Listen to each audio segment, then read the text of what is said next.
Friends, welcome to Pollock's channel. Thank you for joining us today. Don't forget to support this conversation with your like and subscription. Today our guest is Yuri Rashkin. Yuri, hello, it's good to see you. Hello, Eduard. Let me also remind our viewers about Yuri's project, called Rashkin Report. Friends, don't forget to visit and subscribe. The link will be in the description of this video, and please support the project and our guest's work. On Monday, Yuri Putin held an unusual meeting with members of the Russian Security Council for this day of the week, after which the Russian president's speech was released. In his speech, Putin stated that Russia can respond to any threats not with words, but by using military technical measures. In general, many experts see this statement as a message to the West. How do you assess the real likelihood of using such measures in the current geopolitical situation, especially in the context of the recent violations of Estonian and Polish airspace? What risks does this pose for European security, and how can NATO countries respond without direct military conflict? Well, we see that Putin always has something to do with his calendar these days, and the UN Assembly and, consequently, the General Assembly are currently underway. Therefore, it would be good to raise some topic that can be discussed, at least in private, if not in public speeches, because that's how Putin works. Okay, fine. So, he had to do something, but at least he's sending out deterrent messages. Well, in that sense, it's Putin's consistency. He sends out these threatening messages in this way: either drones against NATO territory, against Poland, or fighter jets against Estonia. All this suggests that Putin is like a wolf standing outside your house, breathing heavily and snorting, and then he'll tear your roof off, and that's it, that's the end of the pigs. And this message, which I think Putin is already sending with sufficient experience and professionalism, is always about what to do about it. Because you can build a house out of bricks, you can run to a friend who has a house out of bricks, or you can build an army of drones. And what the Ukrainians did in this situation is now an example to the whole world of how to counter this Russian threat. Because when NATO says, "Oh, we shot down 4, even if it was 4 out of 4 because they decided that only those 4 were dangerous and decided to shoot them down, and they did," we understand that Ukraine is under attack by hundreds almost every day. And that, by comparison, is, well, nothing. But on the other hand, if Trump claims it was a mistake, then they say, "Sir, 19 drones is not a mistake." So Trump has to understand that, on the one hand, this isn't the same kind of attack that's underway in Ukraine, and on the other, it makes him look weak. His only problem is that he can't understand this because he has different parameters. If he has a good relationship with Putin, then everything is fine. He can't be weak because he has a ton of nuclear weapons. Putin has a ton of nuclear weapons, and that's it. That's how we measure strength from North Korea's perspective. We're measuring North Korean muscle. On the other hand, we have to understand that when Trump came to power and it became clear that no confrontation between America and the United States was on the horizon, that meant that, between Russia, as I understand it, between Russia and the United States, thank you, it won't move forward. This means that now, well, what do you mean? The war in Ukraine can't be anything more than a regional war. Accordingly, we can help Ukraine more because it will never escalate into a major war, because Trump would never be able to raise such a hand against Putin. Therefore, now that Trump has come to power, we see all the parameters changing. Again, returning to what seems to me to be an increasingly important axiom today, Ukraine is the guarantor of Europe's security, not the United States. Because the United States can't even guarantee the security of those inside the United States from the United States. So why rely on the United States now? I think people understand that this looks increasingly strange. That's why Putin is trying to scare his allies away from Ukraine. Meanwhile, Ukraine is the only country openly at war with Russia right now. It doesn't pretend it's ready, or it doesn't pretend it's ready, and it's poorly prepared. What's important is that Ukraine is already making statements, and everyone else here is making statements. You see, even in this sense, the statement that certain countries recognize the existence of a Palestinian state. On the one hand, many people might really dislike this. On the other hand, this is what politicians do. That is, make statements, and the vase is still there. Therefore, from the perspective of helping Ukraine, which doesn't need statements but needs help, all these statements are pointless. But Ukraine is really fighting. Ukraine is really building an army of drones that are countering what's happening now. We hear about new hits to oil refineries, radars, and so on every day. So Putin has to scare people, switch to these scare tactics. And at the same time, he declared that he is ready to extend, if I'm not mistaken, the nuclear weapons agreement, something or other, for another year. So he wants to play with Trump at this level of major nuclear threats, which then means that there are countries that need to be taken into account. America, Russia, China, and everyone else. So this is a functional manifestation of this Yalta II that they so desired. We are now seeing how this is unfolding. Yes, at the same time, Putin also announced the abandonment of the unilateral moratorium on the deployment of land-based missiles. And we're now faced with a key question. To what extent could this move change the strategic balance in Europe? What consequences might it have for arms control talks and trust between nuclear powers, and will this further incentivize NATO to build up its military potential? You've already mentioned that while the United States can't, its partners agree, since Ukraine is on the defense of this same Europe. But let me clarify, does Europe want to be that helping hand for Ukraine in the current circumstances?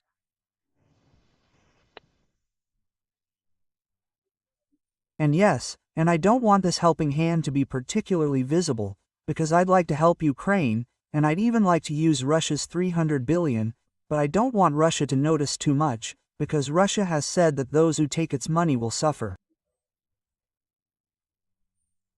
So now they've taken away the interest that this money generates. That is, they are somehow trying to find a compromise to avoid being exposed to the Russian threat. And this is a strategic question, because all other weapon shifts are tactics. The strategy here is simple. Is Russia a threat or not?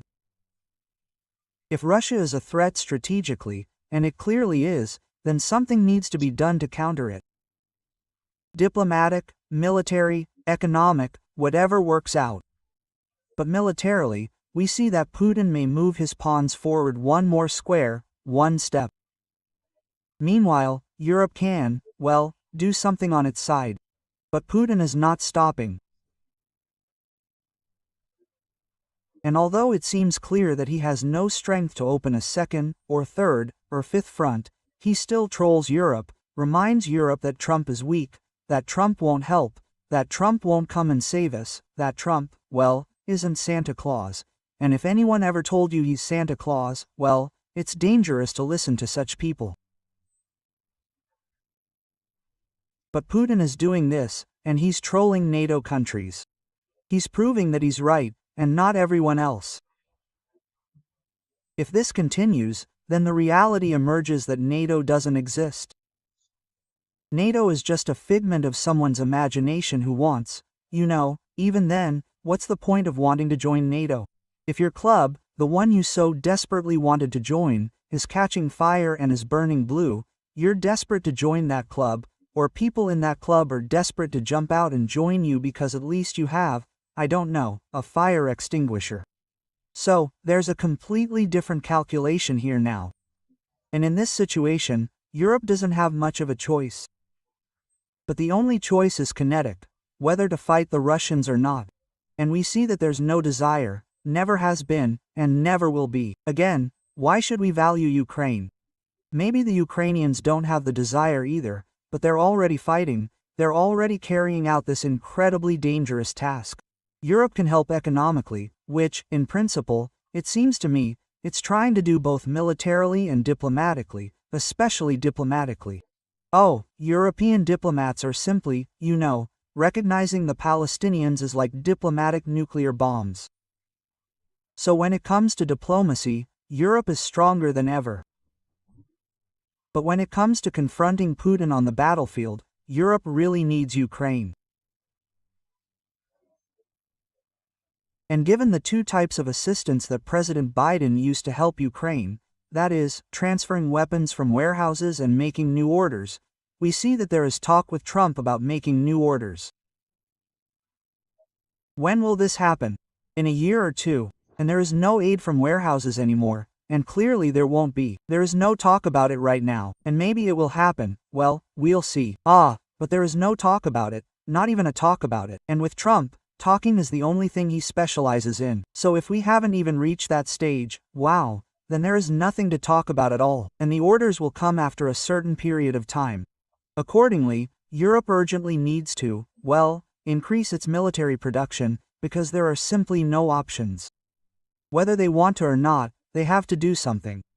And Ukraine, too, so to speak, needs to stick diplomatically with the United States and do everything the United States wants, short of Ukraine's capitulation. Ukraine can't help Donald Trump in any way here. But he will pressure Ukraine, because his specialty is forcing a deal. And then, it doesn't matter, we'll figure it out. The next deal will come.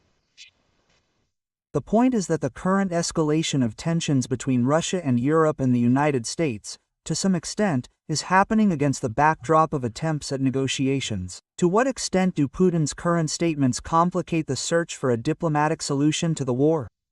It all depends on whether people want this solution or not. If they do, then they will agree to Putin's terms. If they don't want to, they'll force these conditions out and simply remind themselves that this is a reminder that they need to do more themselves. And for Putin, what other options, so to speak, besides pressure? No miracles except for a fistfight. That's true. At the same time, Putin emphasized that Russia is not interested in escalating the arms race, but at the same time, it is taking steps to expand its missile potential.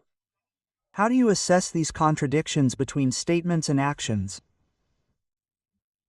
Well, look, when we usually talk about contradictions, we're talking about Trump, who says and doesn't do anything. But with Putin, we see a slightly different variation on the theme, where he says one thing and does another. And perhaps they both do this for the same purpose. They use words as a means of disinformation, as if it were another weapon that I can throw around. I can't say such words to you. Oh, such words. The arms race, Star Wars, aggressor or not, he offended me. I'm so upset by it all. I don't like it. What words did he scribble down? And what's happening? Nothing. Because Trump said something, and Putin said something, and then they went the other way. So I see nothing here except a lack of trust, because there's no trust in what Putin says, no trust in what Trump says. Trust is being lost in politicians who say one thing and either don't do it, or do something else. And so after this, we can only trust, so to speak, intelligence and what we see in action. But now, with the current administration in the United States, even intelligence is hard to trust. We hear about scandals that arise from journalists getting involved here and there. And yet, the Pentagon wants journalists to sign an oath vowing not to share any classified or unclassified information without Pentagon permission. So, there's this problem of struggling with words and how these words, where they come from, keeping them under control. All that's left after that is thoughts and faith. But Putin's arms race, his entire economy is geared toward that. What else can he do? Matryoshka dolls or bast shoes? Well, naturally, an arms race. So, this is now a new Soviet Union, which is trying to prove that they are the greatest. Not because people live well, but because they have the most dangerous bombs. Andriy Yermak recently stated that Putin can only be cured by force. How do you assess the meaning of this phrase from the perspective of real international politics? To what extent does this imply the use of military force, and not just diplomatic or economic instruments? And what are the risks of this approach for Ukraine and for Europe as a whole?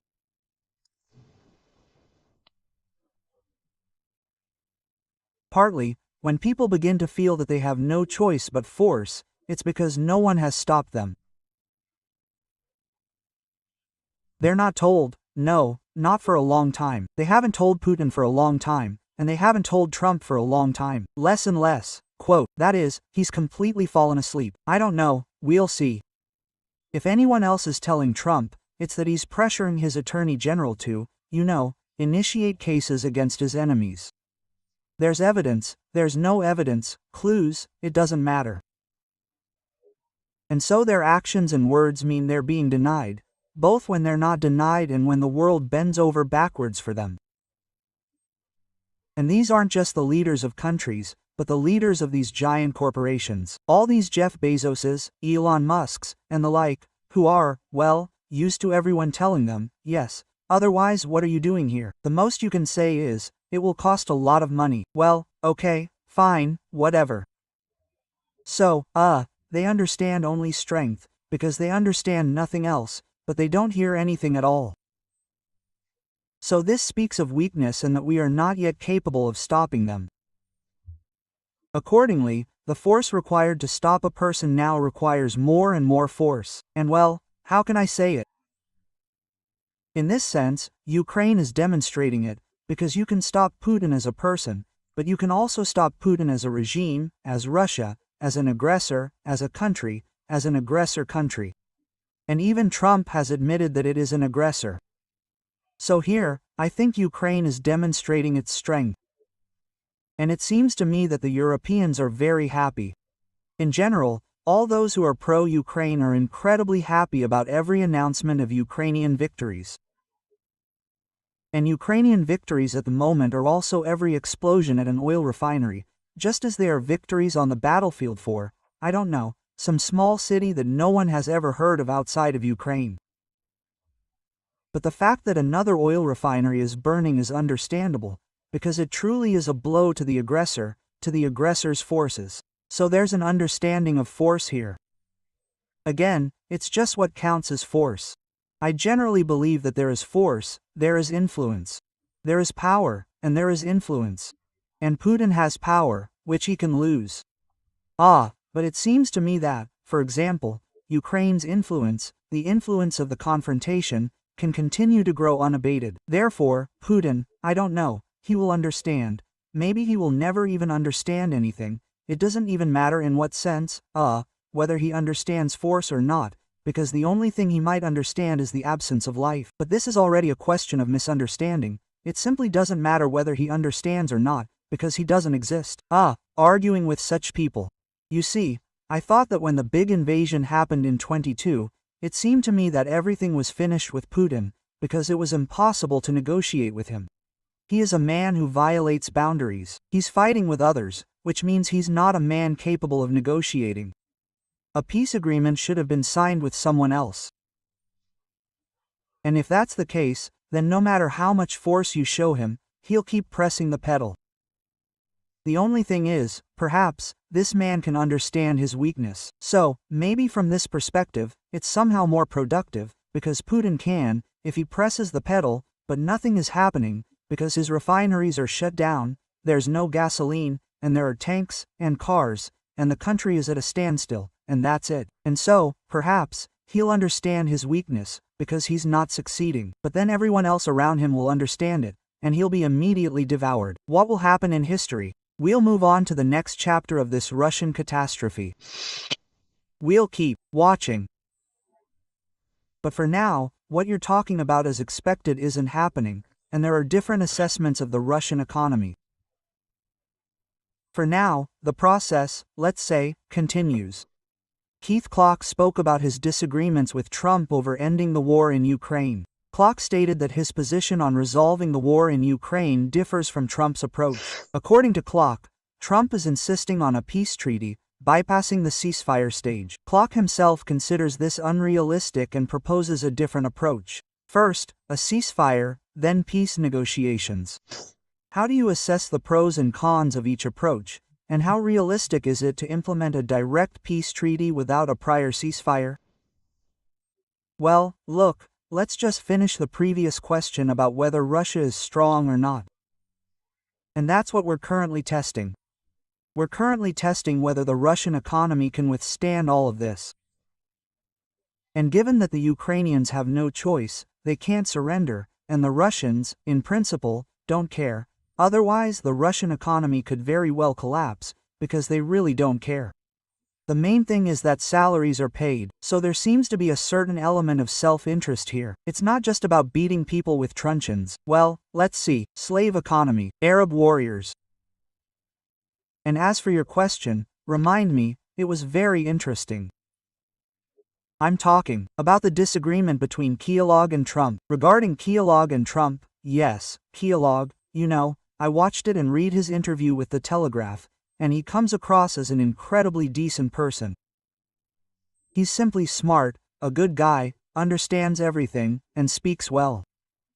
He doesn't say, "Oh, you scoundrel Trump," but the president says he's right, points out where he's right, and explains how he's directing things. But on the other hand, unfortunately, we understand that Trump doesn't listen to anyone.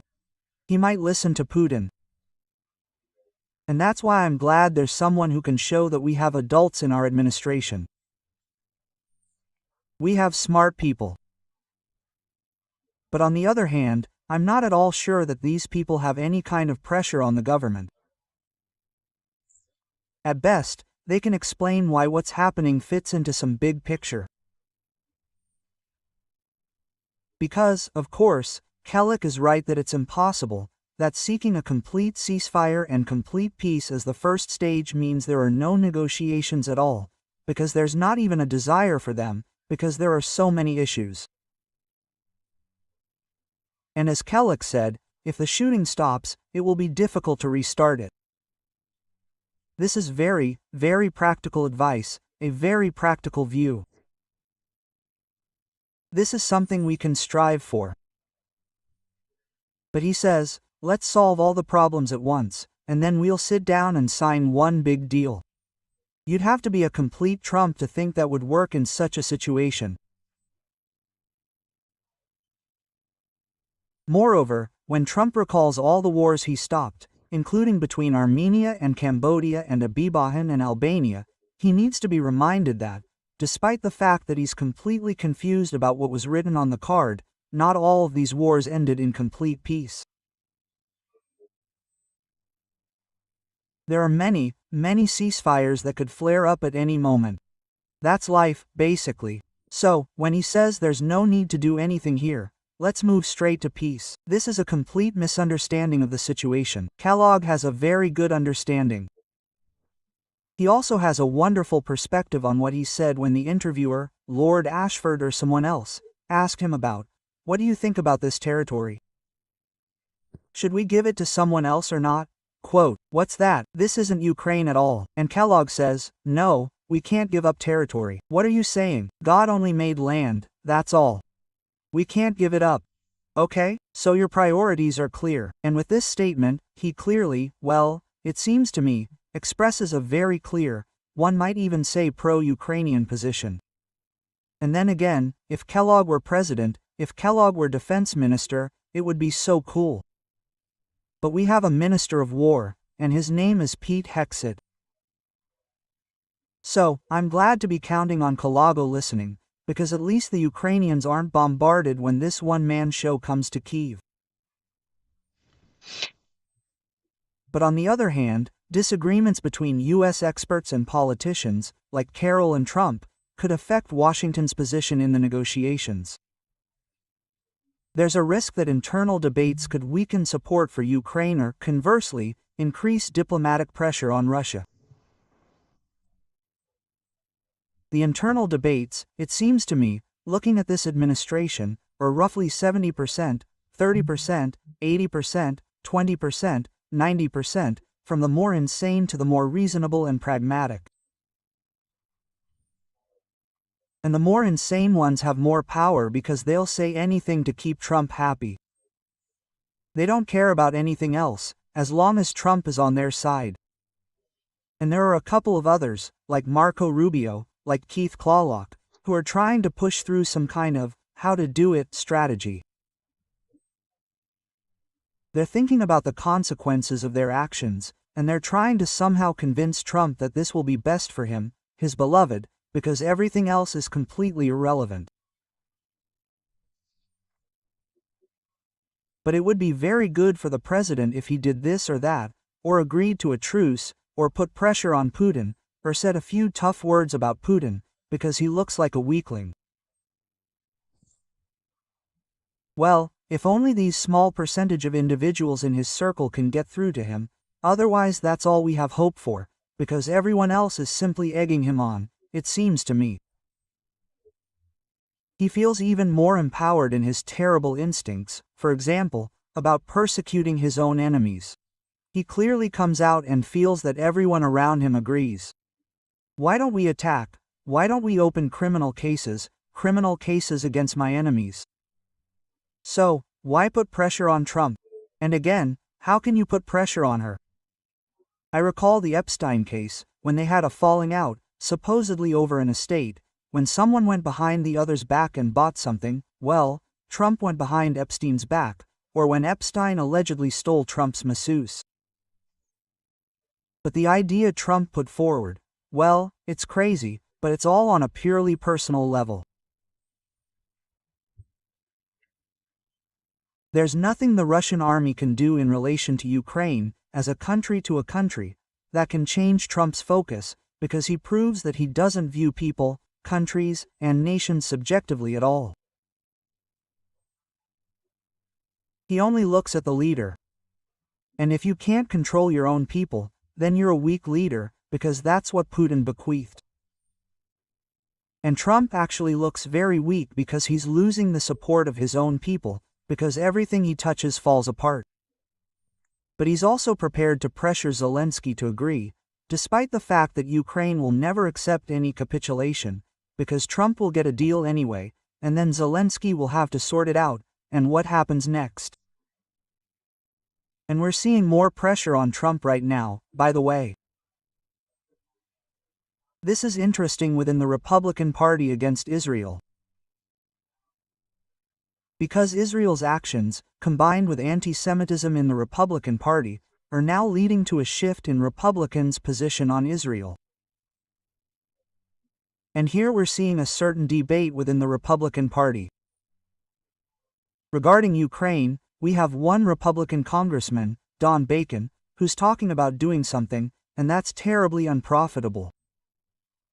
And this one Republican congressman has already announced that he's not running for re-election. So, he's a classic, bold, practically retired politician. This is all that remains of the Republican Party. Does this mean that the United States can expect a period of turbulence like this in the coming years under Trump's presidency? Absolutely. The only question is how much this will affect Americans themselves, because Americans are quite easily digesting what's happening on the international stage. Oh, it's inconvenient, it's unpleasant. Look, I don't know, gas is being ground into dust, and we, well, protest, but so what? Oh, and what if the price of eggs rises, so to speak? But this could be very damaging for Trump. That's why he's already talking about companies agreeing on their profitability not once a quarter, but once every 6 months. Apparently, the picture is so dire that he's trying to protect himself from all threats. And what's happening abroad, like Ukraine, as a direct example of American weakness, is simply confirmation of what we're seeing now at the domestic level, where our federal government is behaving in a way that seeks to divide us. It's trying to send troops into American cities instead of helping the alliance defend its allies from an attack on a NATO country, or NATO countries. The only good thing that can be said is that, historically, the president's party is always destined to suffer a defeat in midterm elections. And so we'll see the Democrats win more votes, which means they'll take the House of Representatives, be able to impeach him if they want, and be able to block all of the president's ideas legislatively. That would be great. But we see that the president is doing everything he can to win this election. Not through an agenda, but by complicating the voting process and by pushing his enemies off television. And he's simply trying to follow Putin's lead and replicate what he can hear. And he still has more than 3 years in power. Even if things really do go badly in the midterm elections and he somehow loses the House of Representatives, which, given his penchant for fraud, is hard to imagine right now, it's hard to imagine a fair election. But the Americans are already preparing for this. On the one hand, we understand that we need to change the government through elections, because violence is unacceptable. But on the other hand, the elections are a long time away, so there will be more protests. People are talking about national strikes. We'll see what happens. All of this, of course, plays into Putin's hands. All of this, of course, is a dream. But the sooner the Europeans see this, I think they already understand it, they will understand that Ukraine is the only guarantee of their security. With what will Trump and the United States of America enter Trump's first anniversary? With what? I hope with 50 states. But look, he is trying to destroy the country by what he is doing. He appoints people to head ministries who are supposed to destroy them. This applies not only to the FBI or the CIA or the National Intelligence Service or the Pentagon. It also applies to our healthcare, the Ministry of Education. Wherever Trump places his people, they go against this deep state and destroy this ministry. So where will we end up? We could eventually end up with a country that is susceptible to diseases we thought we had gotten rid of. A country where inflation is skyrocketing due to tariffs the president has decided to punish Americans with, who knows why, who pay for all imports. This is a country that could see the American army in American cities. And this is a country that is heading towards the abyss at breakneck speed thanks to the president's actions. Friends, please share your opinions in the comments and also post your questions for Yuri and our guests, who will also be on our broadcasts. And don't forget about Yuri's project, Rashkin Report. The link will be in the description of this video. Yuri, thank you very much. You reminded me, Eduard. I just wanted to remind you that I'm an optimist. Yes, that's true. Friends, thank you very much for your attention, and see you soon. Yuri, thank you so much for your time and thoughts, and see you later. See you later. Yeah.